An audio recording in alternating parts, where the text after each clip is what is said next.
बिल्ली चूहे को तो मार देती है तुरंत, लेकिन अपने बच्चे को गले से पकड़ती है ना, तो भी इतने सॉफ्ट पकड़ होती है उसकी। वो ही दाढ़ जब चूहे को दबाती है तो क्रूरता से दबाती है, उसकी जान ले लेती है। और अपने बच्चे को जब गले से पकड़ती है तो बहुत सॉफ्टनेस से पकड़ती है, उसको नहीं मारती, उसको खरोंच भी नहीं आने देती अपने बच्चे को। तो ये क्यों ऐसा करता है? वो तो हिंसक प्राणी है, अपने बच्चे को क्यों बचा रहा है? उसमें प्रेम है। तो जहां जहां हमारा प्रेम होता है, प्रीति होती है, वहां वहां हम अहिंसक होते हैं, हिंसा नहीं करते हैं वहां। तो अहिंसा का आधार क्या है? प्रेम। और प्रेम का आधार क्या है? प्रेम हम किससे करते हैं? प्रेम हमारा किससे बढ़ जाता है? प्रेम का आधार है सेवा। जो कोई हमारी सेवा करता है या हम जिसकी सेवा करते हैं, उससे हमारी प्रीति हो जाती है, प्रेम बढ़ जाता है हमारा। बच्चा मां से प्रेम क्यों करता है? क्योंकि मां सेवा करती है बच्चे की। अपने मालिक से प्रीति क्यों हो जाती है? गुरु से प्रीति क्यों हो जाती है? गुरु हमारी सेवा कर रहे हैं, हम गुरु की सेवा करते हैं, इसलिए प्रीति हो जाती है। तो सेवा से प्रीति बढ़ती है। तो प्रेम का भी आधार क्या है? सेवा। और सेवा का आधार क्या है? सेवा किसकी करते हैं हम? सेवा का आधार है अपनापन। जिसको हम अपना मानते हैं उनकी सेवा करते हैं हम। मां अपने वाले बच्चे के लिए तो रात भर जग सकती है, लेकिन पड़ोसी का बच्चा यदि बीमार है तो फिर झुंझलाती है, पूरी रात हो गई आज इस बच्चे ने सोने नहीं दिया, फिर झुंझलाती है पड़ोसी वाले के लिए। अपने वाले के लिए दुआ मांगती है कि किसी तरह बच्चे को नींद आ जाए। तो हम सेवा उनकी करते हैं जहां अपनापन लगता है हमें कि ये मेरा अपना है, मेरा अपना पति है, मेरी अपनी पत्नी है, मेरे अपने बच्चे हैं, मेरा भाई है, मेरी बहन है, मेरा मित्र है, मेरा पड़ोसी है, मेरा गुरु है, मेरा शिष्य है, मेरा देशवासी है, मेरा समाजवासी है, मेरी जाति वाला है, मेरे गोत्र वाला है। जहां मैंपन जुड़ जाता है वहां हम सेवा करते हैं। और ये ही ज्ञान है, ज्ञान भी यहीं से होता है, जो सब लोगों में अपने ही स्वरूप को देखता है। यस्तु सर्वाणि भूतानि आत्मनि एव अभूत विजानत। जो सब प्राणियों में अपनी ही आत्मा को देखता है कि जैसे मैं आत्मा हूं वैसी ही आत्मा इसमें भी है, तो फिर वो व्यक्ति उसकी हिंसा नहीं कर सकता है। फिर वो उस व्यक्ति से, क्योंकि मैंपन आ गया ना, मैंपन आ गया तो किसकी? मेरा ही है वो भी। जिसने घर में मुझे कष्ट दे दिया, पति पत्नी का कितनी बार झगड़ा हो जाता है, लेकिन फिर भी दोनों साथ साथ रहते हैं। उनको कही कि कल तो झगड़ा हो गया था, आपका तो संन्यास ले लो ना, छोड़ो ऐसी पत्नी को। बोलती कोई बात नहीं, झगड़ा हो गया तो अपनी ही। उसमें अपनापन लगता है। पत्नी को बोलें कि ये आपके पति रोज आपको डांटते रहते हैं, अपमान करते हैं, झगड़ा करते हैं, आओ ना आप हमारे पास। बोलते अपने ही है, कोई बात नहीं, डांट दिया तो वहां अपनापन जहां होता है वहां हम हानि नहीं करते हैं। कितना सहते हैं अपने घर में, अपने बच्चों को कितना सहते हैं, अपने माता पिता को, अपने पति पत्नी को, मित्रों को। जहां अपनापन होता है वहां हम बड़े से बड़े संघर्ष को सह जाते हैं, क्योंकि वो मेरा है, अपना है। जीभ कभी कभी दांतों के बीच में आ जाती है और कट जाती है। दांतों ने हिंसा की ना जीभ की, तो क्या दांतों को तोड़ते हैं क्या हम कि तुमने जीभ को काटा इसलिए अब तुम्हें हम बताते हैं, तुम्हें भी नहीं छोड़ेंगे? क्यों नहीं तोड़ते हैं दांत को? क्योंकि दांत भी मेरा ही है, जीभ तो कटी गई, एक पीड़ा तो हो ही गई, इसको यदि तोड़ा तो पीड़ा डबल हो जाएगी, इसलिए इसको बचाना। कोई नहीं, दांत मेरा ही है, तो मेरे से ही तो मेरे की हानि हुई। तो जहां मेरापन आता है तो वहां हम क्षमा कर देते हैं, वहां हम सहन कर लेते हैं। तो परिवारों में हम क्षमाशील होते हैं, रिश्तों में हम क्षमाशील होते हैं, सहनशील होते हैं। आता है हमें सहन करना, आता है हमें क्षमा करना, लेकिन कितने एरिया में करते हैं क्षमा? अपने अपने वाले में करते हैं, पड़ोसी को नहीं करते हैं, दूसरे को नहीं। उसको बढ़ाना है, क्योंकि सब में वही आत्मा है। जो आपके बच्चे में है वही पड़ोसी के बच्चे में भी है, वही गरीब के बच्चे में भी है, सब में वही है। तो अहिंसा का लास्ट आधार क्या हो गया? अपनापन। अपनापन होगा तो सेवा होगी, सेवा करेंगे तो प्रीति बढ़ेगी, प्रेम बढ़ेगा। प्रेम बढ़ेगा तो अहिंसा का पालन होगा, नहीं तो फिर हिंसा करेंगे हम। तो वहां रूट तक हमें जाना है। तो ये तीसरा गुण बताया इन्होंने, अहिंसा। अगला बताया क्षांति। शांति कब आती है आत्मा में? शांति आती है जब हम अनपेक्ष हो जाते हैं, किसी से अपेक्षा नहीं रखते, और दूसरों को जब हम क्षमा कर देते हैं, दूसरों को हम सहन कर लेते हैं। इसलिए क्षमा करना दुर्गुण नहीं है। कभी कभी हमें लगता है जी कितना क्षमा करें, घर में परिवार में कितने साल तक करें। ये ऐसा ही प्रश्न है घर परिवार में, जब हमारे मन में ये प्रश्न आता है कि जी कितना सहन करें, कितने वर्षों से कर रहे हैं हम।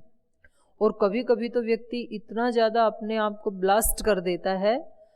कई मैंने माताओं को सुना ऐसे, बोले मैं ना 15 साल से, जब से इस घर में आई, पहले मैंने इसकी माँ की सुनी, फिर इसकी भाभी के अत्याचार सहन किए, फिर इसके किए, अब पुत्र वधू आ गई, अब भी ये मेरे को दबाना चाह रहे हैं, अब नहीं दबूंगी मैं, अब मैं महिला समिति में आकर के सेवा करूंगी, नहीं रहूंगी इनके पास।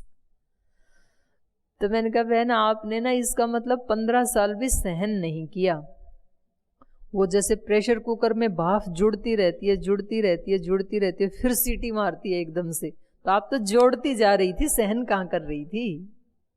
सहन करने का मतलब ये नहीं होता है कि बाहर तो नहीं बोल रहे हैं और अंदर अंदर से प्रेशर कुकर बन रहे हैं, तो वो तो एक दिन ब्लास्ट हो ही जाएगा फिर।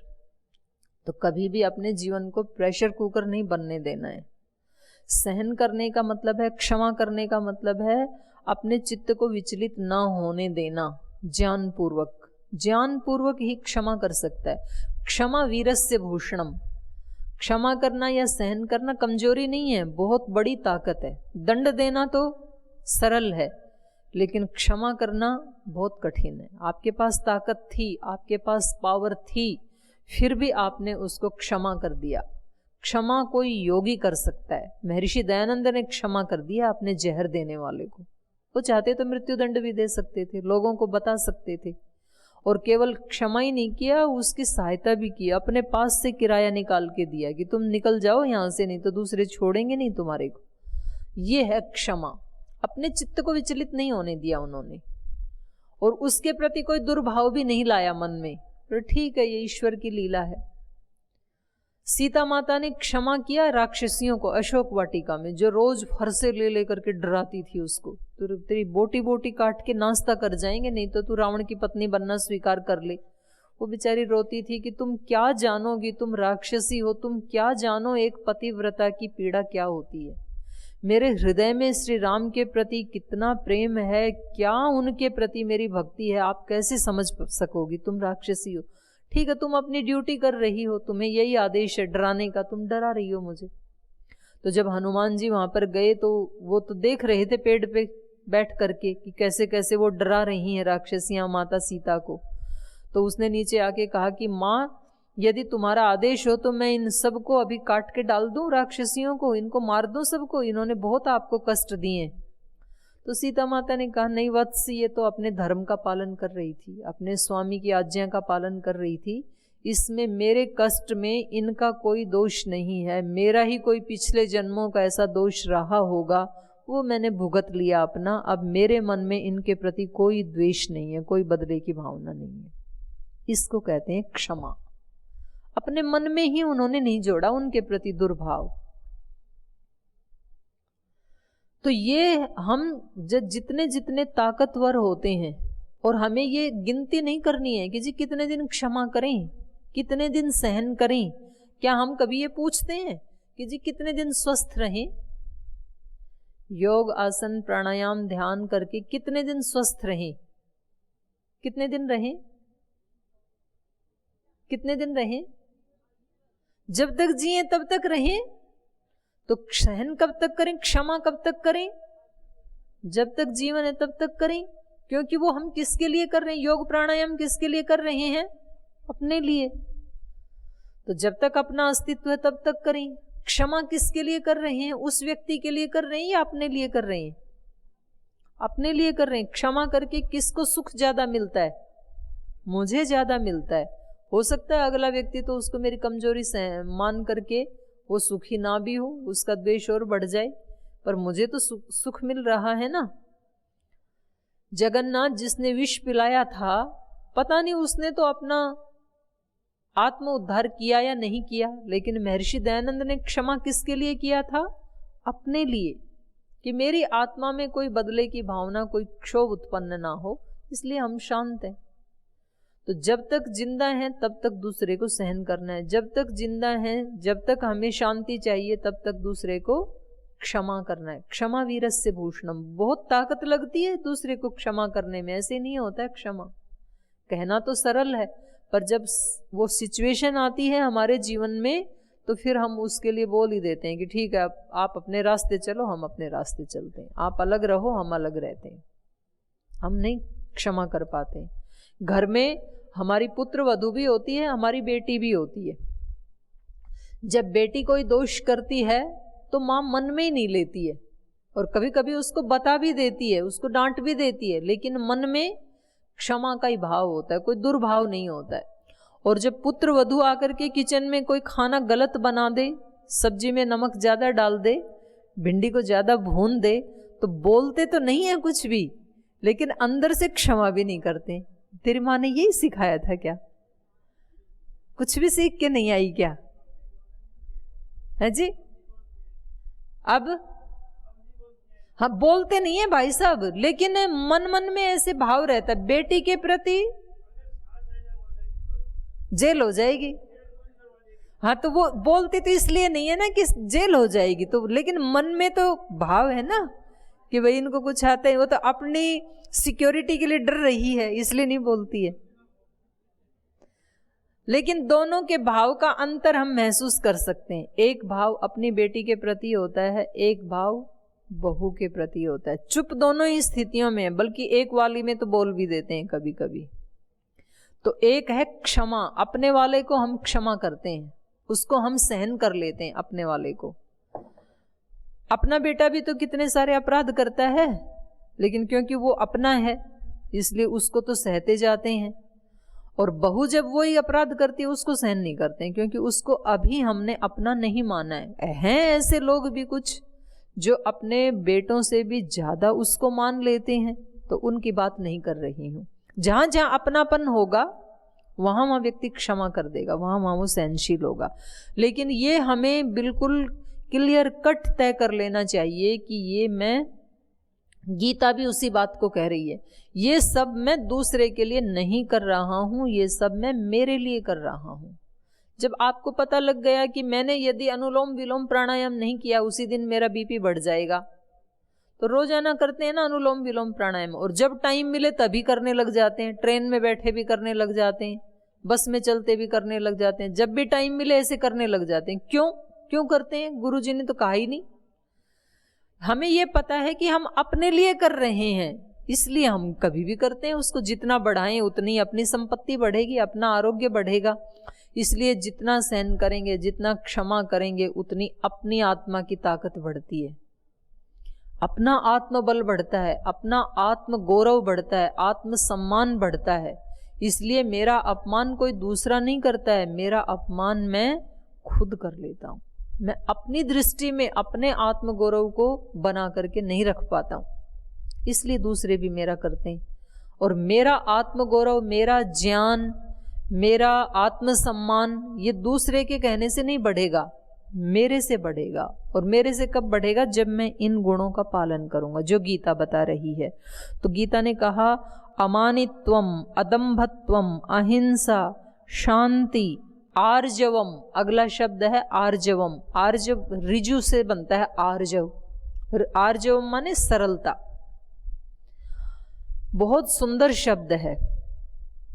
अर्जुन शब्द भी रिजु से ही बना है, रिजु धातु से। रिजु धातु का अर्थ होता है सरलता, और आर्जव शब्द भी रिजु धातु से बना है।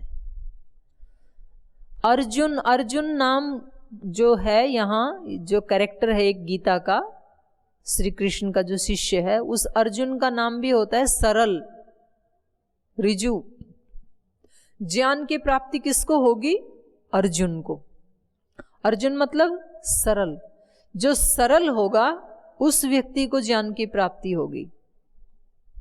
स्वामी जी भजन गाते हैं ना, सरल हृदय को शरण में राखे, प्रभु भोले नादान रे, ना ये तेरा ना ये मेरा, मंदिर है भगवान का।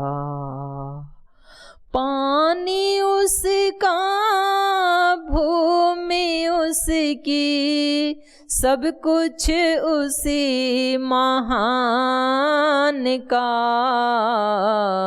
ना ये तेरा ना ये मेरा, मंदिर है भगवान का। हम सब खेल खिलौने उसके, खेल रहा करतार रे, खेल रहा करतार रे, उसकी ज्योति सब में चमके, सब में उसी का है वास रे, सब में उसी का है वास रे। मन मंदिर में दर्शन कर ले, उस प्राणों के प्राण का, ना ये तेरा ना ये मेरा, मंदिर है भगवान का। मंदिर जाएं तीर्थ जाएं, अनगिन देव मनाए रे, दीन रूप में प्रभु खड़े हैं, देख के नैन चुराए रे। मन की आँखें खुल जाएं तो क्या करना और जान का, ना ये तेरा ना ये मेरा, मंदिर है भगवान का। तो सरल हृदय को शरण में राखे प्रभु। जो सरल हृदय होता है उसको भगवान अपनी शरण में रखते हैं। इसलिए यहाँ एक क्वालिटी बताई, आर्जवम, जो दैवी संपदा है उसमें भी आया है, यही आए हैं, यही गुण।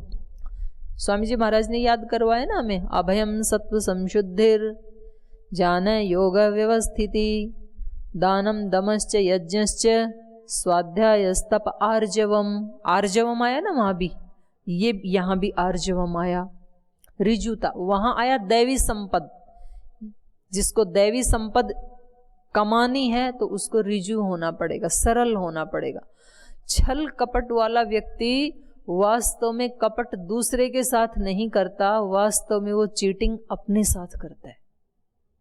जहां जहां भी हम चीटिंग करते हैं ना, कपट करते हैं, वो किसी दूसरे के साथ नहीं करते, अपने ही साथ करते हैं। हमारी आत्मा तो देख ही रही है, दूसरे ने तो नहीं देखा। दूसरे की दृष्टि में तो हम नहीं गिरे, लेकिन हम अपनी आत्मा की दृष्टि में तो गिर चुके हैं। और जो अपनी दृष्टि में गिर गया वो कभी ऊंचा नहीं उठ सकता है, और जो अपनी दृष्टि में नहीं गिरा उसको कोई गिरा नहीं सकता है। जो अपने उसूलों का पक्का है, अपने सिद्धांतों का पक्का है, अपनी दृष्टि में कभी नहीं गिरता है, उसको सारी दुनिया गिराने की कोशिश करे वो व्यक्ति कभी नहीं गिर सकता है। उसमें इतना आत्मबल आता है, ताकत आती है उसमें इतनी। लेकिन आता किस में है ये आत्मबल? जो सरल होगा। गीता कहाँ से शुरू हुई आपको पता है? अर्जुन की क्या हालत थी जहां से गीता शुरू हुई? बिल्कुल विषाद में डूबा हुआ था, और कृष्ण भगवान उसको लेके गए, दिखा रहे, देखो इनके साथ युद्ध करना है तेरे को, देख ले पहले कितना बल चाहिए। तो उनको देखते ही बोले सीदंती मम गात्राणि मुखम च परिशुष्यति वे पथुश्च शरीरे में रोम हर्षश्च जायते। मेरे को तो मेरे हाथ पैर कांप रहे हैं इनको देख करके। सीदंती मम गात्राणि, मेरा मुख सूख रहा है। मुखम च परिशुष्यति वे पथुश्च शरीरे में, कंपायमान हो रहा है पूरा शरीर। रोम हर्षश्च जायते, हालत ऐसी हो रही है। अगर अर्जुन कपट करता, रिजु नहीं होता, सरल नहीं होता, तो उस समय क्या कहता भगवान कृष्ण से कि जी मेरी हालत देख रहे हैं ना आप, कितने पसीने आ रहे हैं, हाथ पैर कांप रहे हैं। तो भगवान कृष्ण पूछते कि क्या हो गया? बोले मुझे नहीं पता क्या हो गया। तो तुरंत उसको कहीं आईसीयू में भर्ती करवाते, फिर वे देखें क्या रोग हो गया इसको। तो युद्ध करने से तो पीछे छूट जाता, अपने आप ही लेके जाते भगवान कृष्ण, कहीं लेके जाते उसको। लेकिन अर्जुन ने कपट नहीं किया। अर्जुन ने कहा ये मेरी जो हालत हो रही है ये किसी शारीरिक रोग के कारण नहीं हो रही है, मुझे तो मन की बीमारी है, मानसिक रोग है, मोह पैदा हो गया है मुझे ये अपने संबंधी खड़े दिखाई दे रहे हैं, इनके ऊपर प्रहार करने की हिम्मत नहीं हो पा रही है मेरी। तो स्पष्ट बताया उन्होंने, नहीं तो कोई बहाना भी तो मार सकता था ना, किसी पता नहीं मुझे तो क्या हो गया, ऐसी हालत में मैं कैसे लड़ सकता हूँ। तो युद्ध ही तो टालना था उसको, तो युद्ध तो टल जाता है ऐसे कपट करके भी। लेकिन अर्जुन कैसा है, जो उसके मन में आया वो प्रश्न पूछता ही गया, एक के बाद दूसरा तीसरा, कुछ भी छिपाया नहीं उसने। और ऐसे विद्वान लोग बताते हैं कि गुरु के पास, डॉक्टर के पास और माता पिता के पास कभी कुछ नहीं छिपाना चाहिए। कम से कम इन तीन के सामने कोई पर्दा नहीं रखना चाहिए। डॉक्टर के पास गए, बीमारी को आपने छिपा लिया तो ठीक कैसे करेगा। गुरु की शरण में आके गुरु के सामने भी यदि रिजु नहीं बने, सरल नहीं बने, वहां भी हमने लीपा पोती करके रखी, तो अंदर के दोष मिटाएगा कौन? वहां तो बताना चाहिए ये दोष है मेरे अंदर, मेरी एक वीकनेस है, मेरे अंदर ये कमजोरी है, मेरे अंदर प्रमाद है, मेरे अंदर गुस्सा है, मेरे अंदर ईर्ष्या है, मेरे अंदर घृणा है, मेरे अंदर नफरत का बीज है और मैं उसको हटाना चाहता हूँ। कैसे हटाऊं? तब गुरु बताते हैं, तब वो कहते हैं कि ऐसे करो। तो फिर धीरे धीरे व्यक्ति फिर प्रयास करता है, फिर वो बताता है कि नहीं हो पा रहा है मेरे से, फिर गुरु हिम्मत देते हैं, अपनी शक्ति देते हैं। तो जो भी महापुरुष बने, चाहे वो स्वामी विवेकानंद हैं, चाहे वो महर्षि दयानंद हैं, चाहे वो अर्जुन हैं, चाहे छत्रपति शिवाजी महाराज हैं, उन्होंने अपने गुरु के सामने कुछ भी छिपाया नहीं, रिजु बने, वो सरल बने। और आप भी देखते हैं अपने घर में, जो बच्चा सरल होता है उसके प्रति आपका भाव, आपका प्रेम, आपकी करुणा ज़्यादा होती है। और जो बच्चा आपका अपना ही बेटा बेटी है लेकिन वो थोड़ी सी भी कुटिलता रखता है, मन में छिपाता है, तो फिर आपकी कृपा भी थोड़ी सी बच जाती है कि चलो इसको चालाकी कर लेने दो, मैं तो इसका बाप हूँ, मैं तो इसकी माँ हूँ, मुझे तो पता ही है सारा, कर लेने दो इसको। तो यहाँ बहुत बड़ा गुण बताया है ये। और ये केवल माता पिता गुरु के सामने तो इसलिए बताया कि वो कभी हमारा अहित नहीं कर सकते हैं, लेकिन किसी दूसरे के सामने भी यदि हम सरल हैं तो हो सकता है हमें कोई दूसरा व्यक्ति सांसारिक दृष्टि से कभी ठग ले, कभी धोखा दे दे, हो सकता है सांसारिक दृष्टि से हमारा कोई नुकसान कर दे वो, लेकिन आध्यात्मिक दृष्टि से जो सरल व्यक्ति है उसकी रक्षा खुद भगवान करता है, उसका कोई बाल बांका नहीं कर सकता है। इसलिए व्यक्ति को सरल होना चाहिए, ज़्यादा से ज़्यादा हटाना चाहिए। ये बोझ होता है कुटिलताओं का हमारे चित्त के ऊपर, और बोझा लेकर के कभी कोई व्यक्ति ऊंचा नहीं उठ सकता है।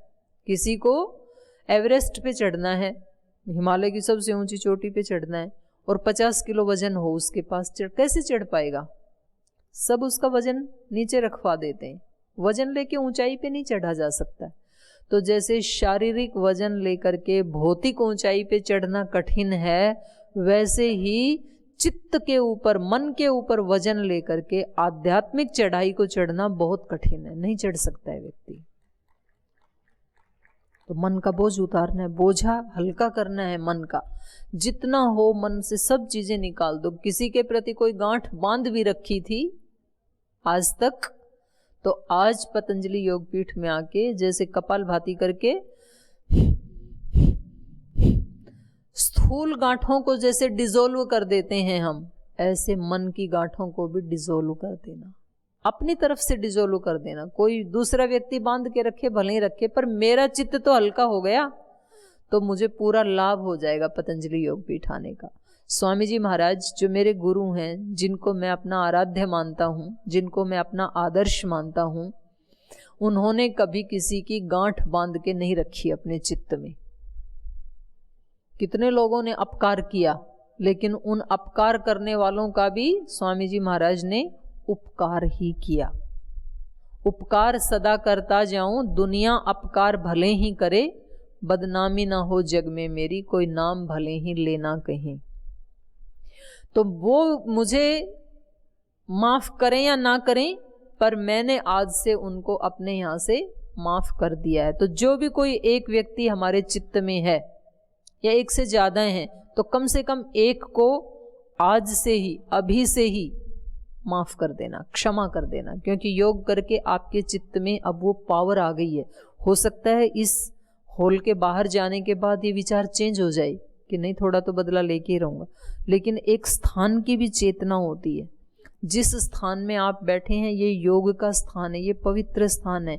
ये चेतना, ये मेंटेलिटी यहीं उत्पन्न हो सकती है और इसको कभी भी पोस्टपोन नहीं करना चाहिए। तो जब ऐसी चित्त की स्थिति बनी, उसी समय बोलने की जरूरत नहीं है, किसी दूसरे को कहने की जरूरत नहीं, आना ही बहुत है।